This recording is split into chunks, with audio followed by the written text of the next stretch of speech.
Կալեմ, իսկապես Տիկին Մինասյան հարգելի գործընկերներ, ինչ-որ ես վերջին օրերին մեր ընդդիմադիր խմբակները երաշխավորացավ են կպել, հիմա,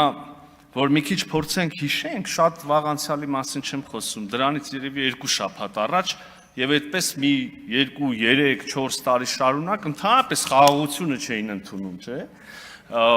հիմա էլ ունեն նարատիվներ, այդ թվում և Ղարաբաղ հետ բերելու և այլնի մասին, որոնք ուղղակի հակասում են խաղաղությանը, բայց հիմա նոր բան են սկսել ասել, դե նրբերանգ ա մտել, այս վերջին օրերին, նոր բան են մտածել, խաղաղություն, բայց երաշխավորված, դե և վարչապետն էլ քիչ առաջ դրան էր անդրադառնում և այս օրերին ընդհանրապես և դրանից առաջ էլ մենք հնարավորություն ենք ունեցել ասելու, որ երաշխավորներ առհասարակ, եկեք խոստովանենք, հարգելի գործընկերներ, հետապնդում են իրենց շահը,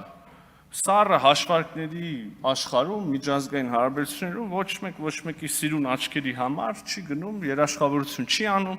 և նաև իր զինվորների արյունը չի թափում, իր ծախսերը չի անում և այլն, հա։